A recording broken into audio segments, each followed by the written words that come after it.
welcome to the Messianics Podcast, a podcast about all things Messianic Judaism. Each episode we will be sharing our opinions as we tackle some of the biggest issues in Messianic Judaism. Now here's your hosts, Rabbis Eric, David, Jonathan, and Toby. Hey everyone, welcome to Messianics today. Today we're going to be engaging with a discussion on a topic about how to not diminish believers in the Christian church without compromising our convictions and what we hold to be true within Messianic Judaism, specifically as it pertains to the Torah and to the Jewishness of the New Testament and the apostles and everything that they taught and handed down starting in the first century. So we have this interesting dynamic, as Rabbi Eric was saying just a minute ago, and not everyone is like this, but we do have, there is there tends to be kind of a, to use the language of my generation, a vibe. There's an energy of, well, this thing is for Jewish people. This thing is for Jewish believers in Yeshua. And by the way, the church is terrible and has everything wrong. There's nothing right with it, and there's no truth to be found. Blah blah blah blah. However, if you're Gentile, that's good for you. You should be there in the church. You should be with the Christians because this is for Jewish people. By the way, we have all the truth and all knowledge and all understanding. And if you want any of that, I'm sorry, you can't have what we have. And so there's this idea that, while we want to preach the truth and bring people to Messiah, we also kind of talk out of both sides of our mouths sometimes, sort of like, well, we're true. However, you need to go to that place that's not true, when we know that's not necessarily the case. Because there's a lot of things that Christianity gets wrong. There's a lot of things that, churches have gotten wrong for years, decades, centuries. However, there's a lot of things we get wrong as well. And I'm sure we'll be corrected on many things when Messiah returns. But how do we reconcile that relationship dynamic within not only our own congregations, but within the Messianic movement as a whole? And I guess part of the question is, how do we deal with the differences without being judgmental in a unrighteous way? Or, in other words, we look at things within Messianic Judaism, for instance, the feasts, the holy days, Pesach, Yom Kippur, Rosh Hashanah, Shavuot, Sukkot, and we believe they're vital, important, that they're eternal, that God gave them to His people to observe every year, and yet the church does not, as a whole, participate in those things. So we believe that we're right about the importance of the festivals, of the feast days, and especially in Messianic Judaism, in the majority of it at least, we believe that they're participatory for non-Jews and Jews. Right. So if you come to our congregation on one of the feast days, if we're having a Passover Seder meal, we don't say, okay, this meal is only for the Jews. You Gentiles go eat your ham sandwiches or your Easter ham and come back next week. Right. We don't do that. Yet we also know that the greater body which believes in Yeshua, which we, at least at this table, believe have a relationship with Messiah, even if they have not, if they don't hold all truth, because likewise we don't hold all truth. They don't do that, and so there is a schism in understanding and belief and observance in participation, while there still has to be a unity in Messiah. Right. And how do we navigate that in a way that is not hateful or overly judgmental? And first, I want to say, I believe we're supposed to judge, but I don't think we're supposed to be adversarial or hateful in what we're doing. It should be judgment to instruct, judgment in order to lead, judgment in order to teach, judgment in order to share. Right. Because if, for instance, somebody is caught in adultery. There's nothing wrong with saying adultery is ungodly, you need to repent. Right. So we're supposed to judge things like that. But somehow we have to be able to look at not just those within the Messianic movement, but those within the greater body of Messiah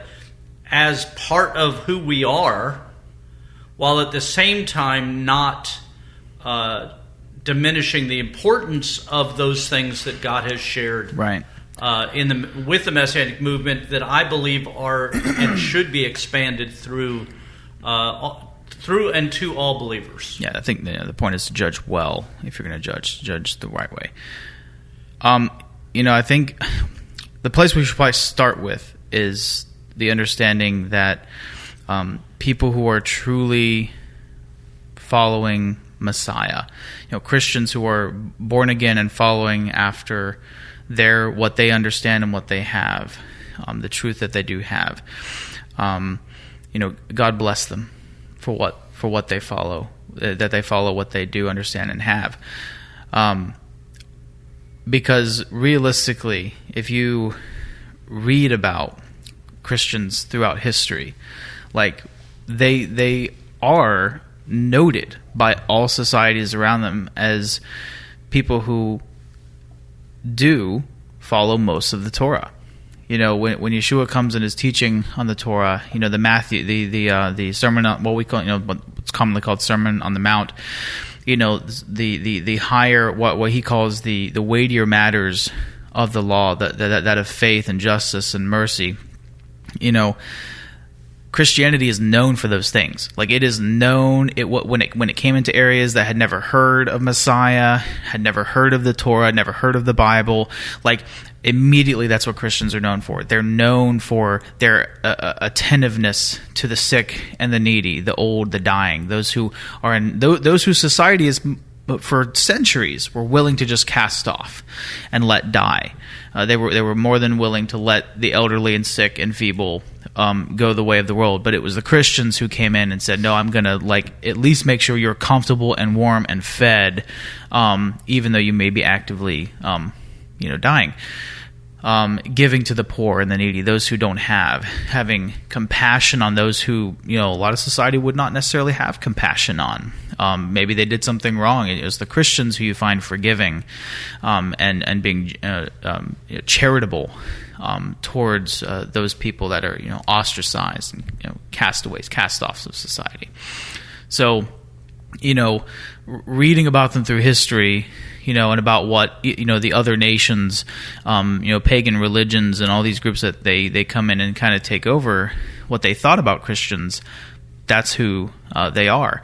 And so realistically, when we talk about Christians aren't doing the same things we're doing, we're only talking about really a handful of things. Like, we're talking about Sabbaths, which include feasts and festivals. So observe days. Things like kashrut and kosher. And really, those are the two big things, like, really. And because, again, I'm kind of lumping in Sabbaths, plural, the weekly Shabbat along with the annual Sabbaths. So, but they do all the other things that we're called to do. Like, they're the moral, people of God that they're called and expected to be. It's just the other things, the very things that are very Jewish, that through some rather, or at least have become known as Jewish. Yeah, known as Jewish. Again, biblical things, but known as Jewish over time, just simply because of bad circumstances and bad blood on both sides of both Christianity and Judaism, because they both, fought against each other, especially in the beginning, in the first and second, third centuries. Matter of fact, much of what develops into Rabbinic Judaism develops the way it does in opposition to the followers of Yeshua. Well, and what's interesting is if you look at 2nd, 3rd, 4th century Judaism and the development of Christianity, what you realize is that both developed in reaction and opposition to each other. The church was, well, we're not that, so we need to make sure we don't do that. And Judaism went, well, they're not us, so we want to make sure we don't do that.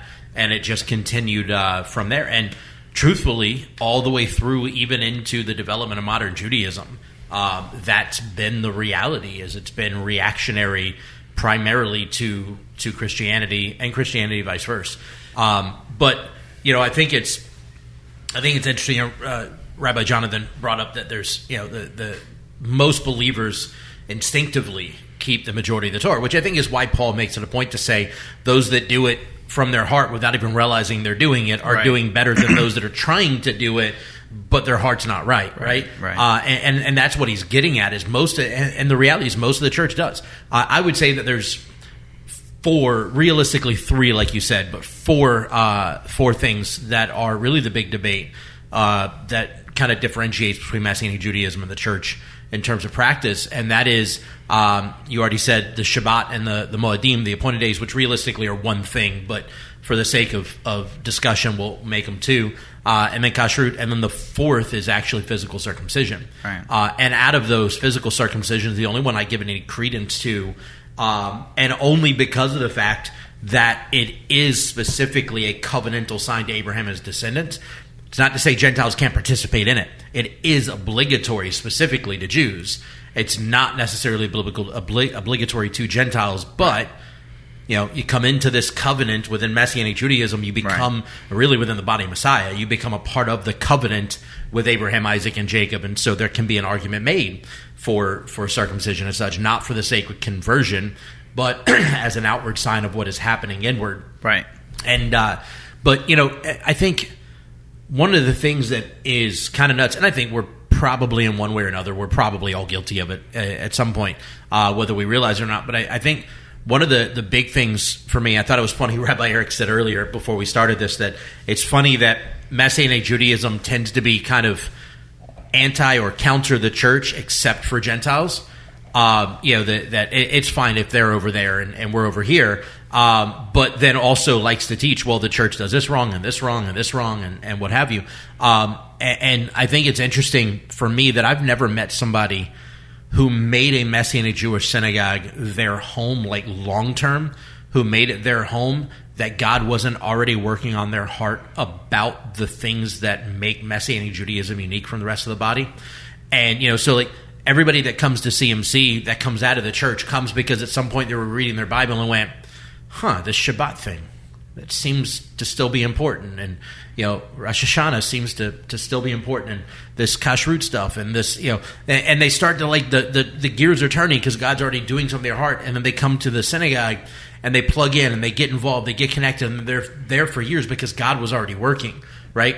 But there's a lot of people in the church that are just as much a part of the body of Messiah as any of the four of us, as anyone in our congregations, as anyone within Messianic Judaism, as we are, who aren't in a place where God is either God's not working on their heart about it yet, or it's down the list of things he's got to work on before he gets to it.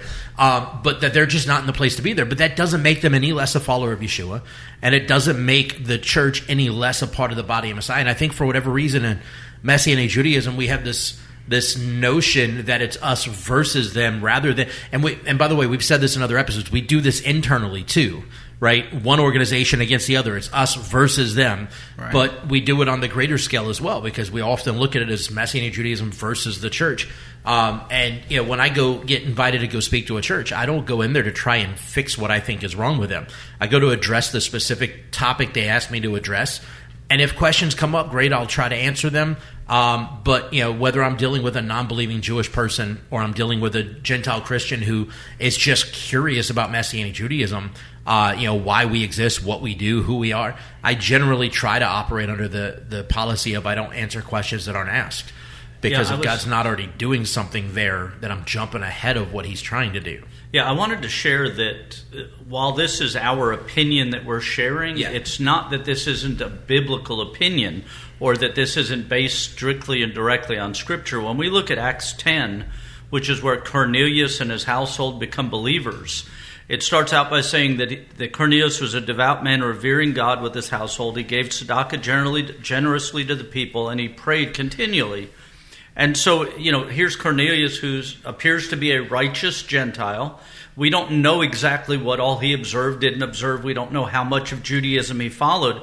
But what we do know is that when God gives Peter the vision about Cornelius, he shows him all sorts of four-footed animals, reptiles and birds of the air, and tells him, get up, Peter, kill and eat. So God could have just had kosher animals on that sheet and said, arise, slay, and eat. And if he was trying to say that Gentiles that were faithful like Cornelius were already kosher, they were already okay, but he has unclean and clean animals on the sheet, both. And then he tells Peter, slay and eat. Peter says, I've never eaten anything unclean. And then God says, don't call what I've made clean unclean. And so our conversation is that there may be some non-Jewish people who are Ger Tzedek. They are righteous Gentiles who have fully inserted themselves into biblical Judaism. They eat kosher, they keep Shabbat, they do all those things. But God isn't just saying that those that have already become kosher animals are now clean. He actually says those that aren't yet fully kosher, those what I've made clean, don't call unclean. And I believe that applies to those that are truly born again, that are within the greater body, that we need to understand that if God has seen fit to fill them with His Ruach HaKodesh, with His Holy Spirit, if they are truly born again, then we can't other them from the kingdom. We do have to teach them and instruct them, and that the Ruach was given to lead all men to truth. That the purpose of God's Spirit is to lead us and guide us into all truth. But that we should not other them as if they were an unclean beast, like that's the pig and we're the cow. But we should understand that all of us are a little pig. All of us have things that are unclean within us that God is teaching us and guiding us and drawing us closer into Him. And so we shouldn't other them as if that way. And I've actually heard leaders say things like, there's 1 million Jewish people in the churches, according to Barna. There's 1 million Jewish people that are believers in Yeshua that attend churches. And I've heard leaders saying every one of those 1 million people need to be in Messianic Judaism. But it's okay for all of the non-Jews to stay in the church. And I see that as errant in following what God said in Acts 10 through His word to us. We are one body. If all those 1 million Jews should be in Messianic Judaism, then we should be inviting all of those non-Jews to be part of the one body of Messiah, and to adopt a biblical lifestyle as God leads them to it through His Holy Spirit, not as we condemn them or try to convict them on our own or preach at them or any of those things. And I think it's important that we look at Acts 10 in light of the actual message of God, which was that those animals, the unclean animals that were on that sheet, were made clean. They didn't become clean animals. They were made clean by God. And Peter was told not to call them unclean, even in that. And I would say, you guys mentioned Shabbat, the Feast of Festivals, and Kashrut. I would say that the cleanliness ordinances of God are something that is also not taught, but is relevant, because in the scope of understanding clean and unclean, we understand what God has done to us by making the unclean clean. And that's a thing that we need. We don't do enough teaching of, but we need to.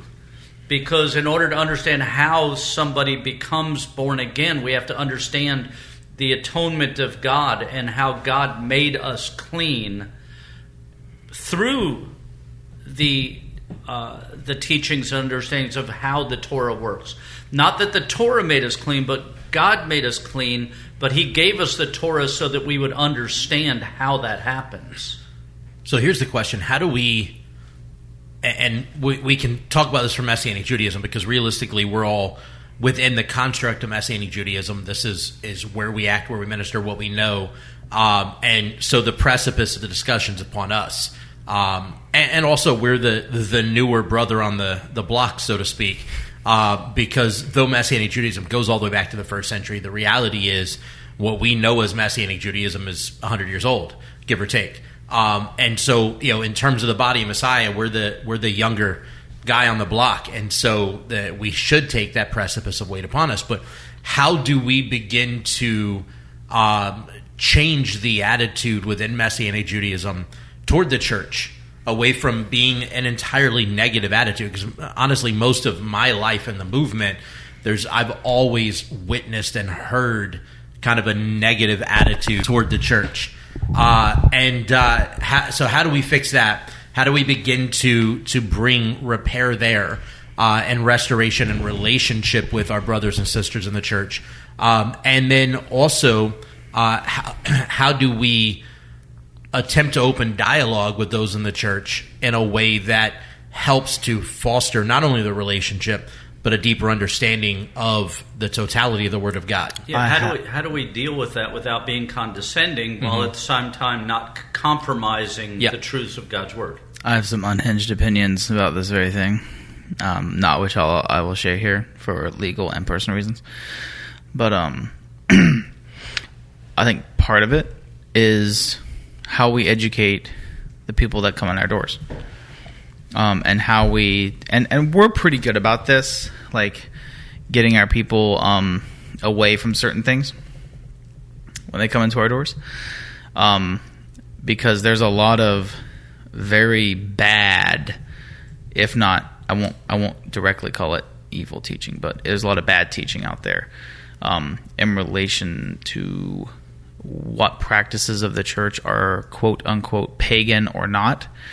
And there's a lot of bad stuff out there, like a lot, that people can find within seconds of doing a Google search. So I think that's part of it, is you get a lot of people who get, particularly on the Gentile side, who come into Messianic Judaism. People will, get burnt by their church or ask questions that don't necessarily get answered, and so then they go looking themselves, and instead of having a guide along the way, they just kind of self-create an identity based on information they're finding on the internet, which is maybe good, maybe bad. But a lot of them develop this identity that everything the church done is pagan, all of it's wrong, all of it's bad, it's actually evil, and so we should have nothing to do with it, with those wicked pagans over there, which actually kind of ironically is kind of like not the Messianic position. Like, I mean, the whole point of the Messianic position was to be in and among the pagans, to tell them to repent and to come to God. So, that's they're wrong on that part too. But there's a lot of bad information out there that I think if we could, as a movement, because there's a lot of Messianic teachers that allow bad information to just kind of perpetuate, and rather than tackling it as a group, we just kind of allow things to, and I'm not speaking like of us four here, but us collectively as leaders and teachers, we have allowed bad information that is like demonstratively bad to fester. And all it does is it produces these very anti-church thoughts, the rhetoric, and creates people who, it becomes this very issue we're dealing with here about this sort of triumphalistic idea of Messianic Judaism, despite the fact that we have a lot of issues, which we have discussed on this podcast. Like, we have a lot. So to take this triumphalistic view against the church because you heard, Joe YouTuber say that something the church did was pagan without verifying it through any reputable source at all. Just took it for what it was because you were angry at the church or your pastor or your mom or your dad or whatever, and ran with it. And now here you are sitting in a mire of very anti-church rhetoric and thought that's not has no merit, and so now we have to get out of that place and help bring if we can bring people out of that place, then we can begin to develop those relationships between Messianic Judaism and the church that are, we're part of the body, you're part of the body, we have something to bring to you, you have something to bring. Realistically, you have 1,800 years of teaching, tradition, and practice that we can look to and say, okay, there's been a continual thing here. The body of Messiah has lasted for 2,000 years, largely under the auspices of the church. Messianic Judaism, as we know it today, like David was saying, is less than 100 years old. Like we are reviving something that is being, that is ancient, but that has to be revived. It has to be brought back. And when you revive a person, when you bring someone back after they've drowned or have died, they've coded under a heart attack, you don't just you don't give them a bunch of stuff after you revive them. You don't give them a bunch of food. You don't give them a bunch of water. You definitely don't give them junk food. You definitely don't give them fast food, and candy bars and sodas. You give them like saline. Yeah, you give them liquids, and you let them rest and sit still and be quiet for a while before you kind of give them full run of the mill. And the truth of the matter is, there should be an innate respect in Messianic Judaism for the greater body of Messiah, for the church, specifically because of the fact that there are very few Messianic rabbis, especially of my father's generation and before him, that did not come to faith in or through a church. The majority of them were, 10, 15 years or whatever in the church. Some of them were ordained in denominational traditions and then had an awakening to Messianic Judaism and returned to Judaism and started Messianic synagogues, some of whom are still deeply connected with denominational churches, denominational traditions that they were a part of before. And so the reality is, again, Messianic Judaism, as we know it today, would not exist if it were not for the church. And though, yes, we have things that we're not happy with or satisfied with the church, and truthfully, the church does with us as well. We have our own problems too. The reality is that we are a lot more similar than we are different. We're a part of the same body. It shouldn't be an us versus them. Now, there are aspects of the church that, there are problems, not just problems. Yes. But aside from that, the church as a whole, like we're supposed to be working together, not against each other. We should be able to celebrate each other's victories, not try and tear them down because it didn't happen in our world or whatever. Yeah, we talk about the Messianic movement being a restorative movement and restoring the tabernacle of David and all that. But when you restore something, like if you go out into a barn and you find an old Model A car there or a Model T car, you don't restore it by throwing everything away and just starting over. You restore it by cutting away rust and things like that, and then by adding to and replacing and fixing and correcting and painting and doing all the things that are done. So when we're dealing with this, God used the church, and through it, he brought forth Messianic Judaism. And if Messianic Judaism is a restorative move of God within the body of Messiah, then it's not our job to get rid of the church. It's our job to work to restore it to what it should be. And that has to be done in love. And you're not going to do that by chopping off entire sections and tossing it in the garbage. We're going to have to, with effort, with time, with work. It takes a lot of work to restore something. It's not something you do overnight. And we need to look at that in that way and really understand. Now, that doesn't mean, and I've said this several times, it doesn't mean compromise. I'm not talking about pretending that anything the church does that's not biblical is acceptable, or that we should accept things like gay marriage or abortion or whatever because it's accepted in portions of the greater body. I'm talking about in biblical truth, we take and work with those people to lead them and guide them. Aquila and Priscilla, we want to show you a more excellent way. We want to show you more of what God has for you, without othering them to a place where they're totally separate from us, nor by rejecting the majority of believers and only welcoming Jewish believers into our fold.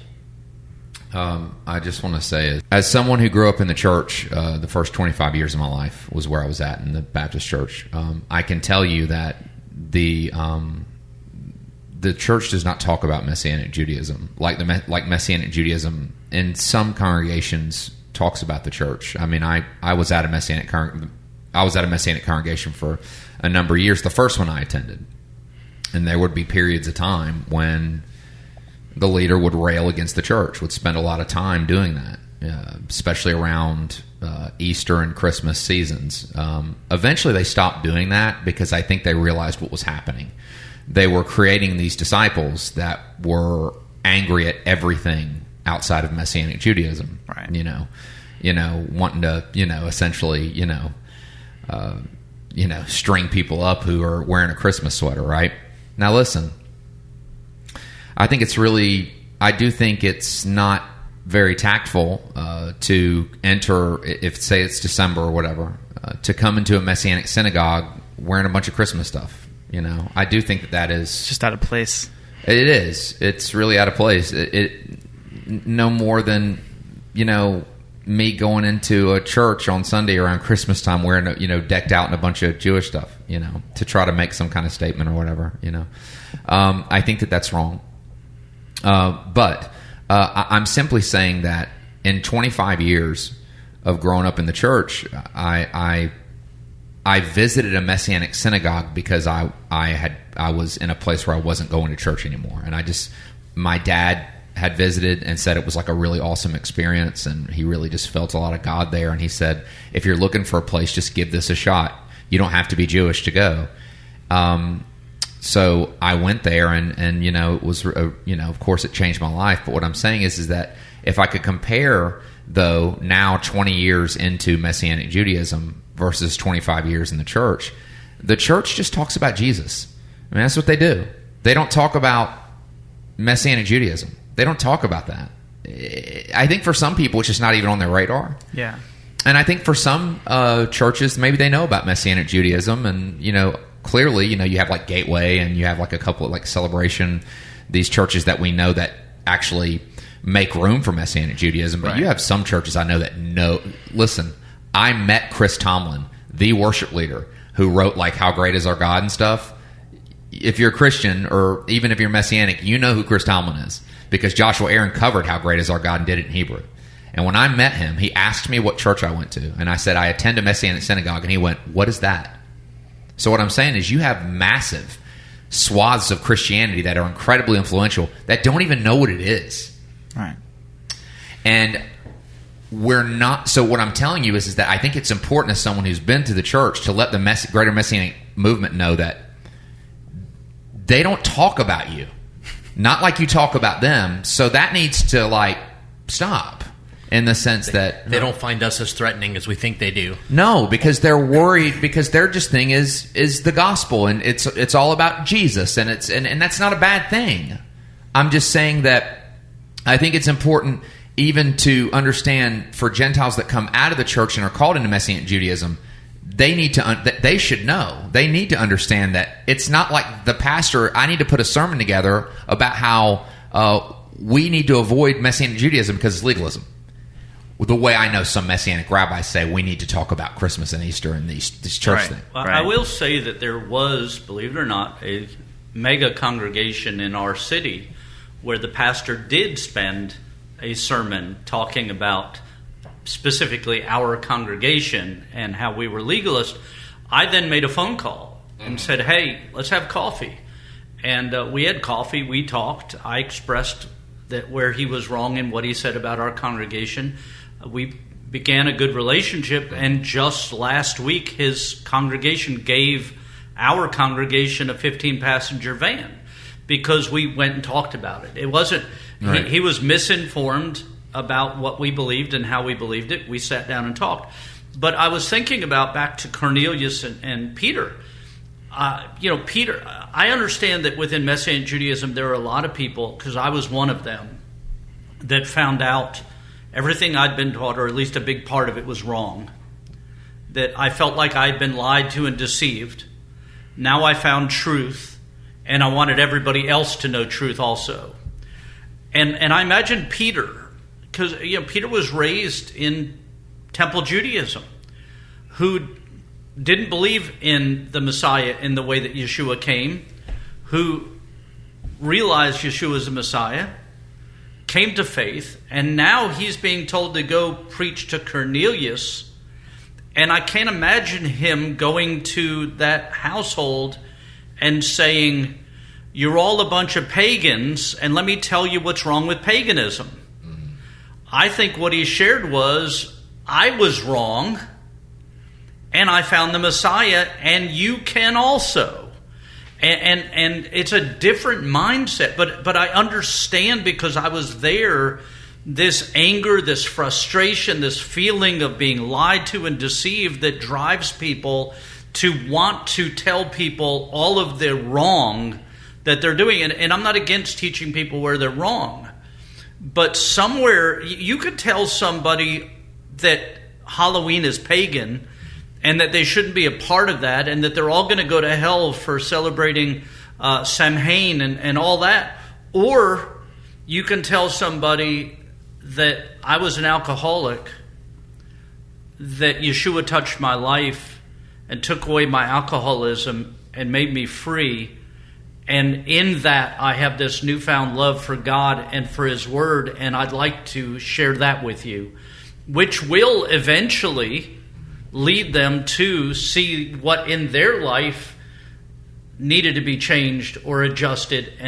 But I just cannot imagine that Peter stood up in Cornelius' household and just started rattling off all of the pagan things that pagans and Romans did. I think he shared Yeshua and Him crucified and resurrected with Him, and then allowed that to become something in his life. And Toby, you're right. I've other than that one pastor who personally attacked our congregation and we restored, I've been in hundreds and hundreds of churches and never had one that spent their whole message telling what was wrong with Messianic Judaism, or for that matter, even Judaism. Aside, they and we need to understand that yes, we need to teach truth, and yes, we need to tell people about the feasts and the festivals, and yes, Shabbat is Saturday and not Sunday, and yes, these are things that God taught and expects us to abide by in our life and walk out in our faith,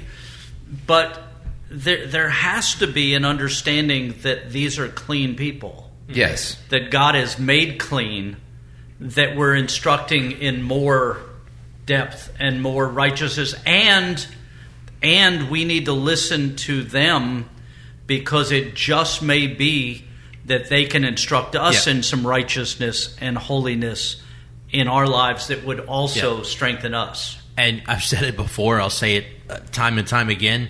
I think there's going to be a lot of people that are going to get to heaven and be really upset because they see somebody that they assumed weren't going to be in heaven. Bob the Baptist is going to see some Methodist, and no, they weren't that shouldn't be. The Pentecostal's going to see the Catholic. No, they aren't supposed to. This was our. And I think there's a lot of Messianics that are going to be really ticked off when they get there and see other, the people from the church that are there. And the Catholics made it here too. And obviously, you're not really going to be ticked off. But I think that's the reality we operate with here and now is we're like, they're not good enough. They're not. But that's just not the case. Either Messiah's blood was enough or it wasn't. Right? And that doesn't mean that just because it was enough that we can't walk in a deeper relationship with His Word. But it also doesn't mean that because somebody's not walking in the same deeper relationship with His Word that they don't also know His blood. And I want to make sure that our listeners listen to what was just said and don't add to it. We did not just say that all Catholics were going to heaven, or all Methodists were going to heaven, or all Baptists were going to heaven, or all Messianics were going to heaven. But we also didn't say that not all of them will. We didn't say that. But what we are saying is that God, when you look at our congregation, and I've done this before, I've sat in our congregation and said, if you were something else before you got here, raise your hand. Okay, how many people used to be Baptists? How many people used to be traditional Jews in a Reform or Conservative or Orthodox? How many were Methodist? How many were Catholic? How many were... Our congregation is filled with people that used to be something else. And I love the verse that says, such were some of you, but you're now something else. I think heaven is going to be filled with used-to-bes. Mm-hmm. I don't think there's going to be Messianics in heaven. I think there's going to be former Messianics. I think we're going to understand the unity of the body of Messiah and drop off all of the other things without compromise, I'm not justifying sin or calling sin righteousness or anything like that. But I think that God has each of us walking a journey toward Messiah, and all those that get there are going to be with him regardless of where they started or how many leaps they went. You know, the space movies where they do these jumps from one place to another. People, I started in Orthodox Judaism and then Conservative Judaism and then went to a Pentecostal church and then came to Messianic Judaism. I jumped each of those jumps, and I know people that have jumped 15 or 20 times as God led them into more truth. Right. And they're former this, and they're now where they are. Yeah. And I'm where I am because I think it's the closest thing to truth right now. But as God leads me along, in a year, I hope I'm not exactly who I am now. I hope that I've grown and become closer to Him. And so it's just important that we don't look at others as unclean or unrighteous, right. Or unapart of God's kingdom, right, because of where they are right now. Yeah. And we also need to understand that the kingdom is made up of Jew and non-Jew, and we shouldn't shift 75% of the body of Messiah outside the scope of where it is and then leave them there as if it's okay for there to be two complete separate bodies of Messiah. The Bible says there's one body. Yeah. Yeah, because sorry. Go ahead. I was going to say, because like it or not, God pulls people out of desperate sin into the church constantly. Yep. All the time. My family had, that's where my grandfather was a bootlegger in the Appalachian areas. I mean, for all intents and purposes, he was a gangster in South Carolina, and ran alcohol and was into all sorts of ran that 20-something slug life. Yeah, he was. I mean, he was not in a good way. And when he became a Christian, radical change, and the entire community saw it. They all knew he was up to no good. But then when he, and became a Southern Baptist. And so, you can't tell me that God can't work with Southern Baptists. Rabbi Jonathan Burness went from bootlegging to Southern Baptist. I know, it's a stark, it's like... that's the pendulum. And this is 1930s, 40s Southern Baptist, where it was alcohol was a big no-no. Rabbi Jonathan Burness, if you listen to his testimony, was a drug dealer. Yeah. Who ended up leading... He was a wholesaler. he was an unregistered pharmaceutical distributor.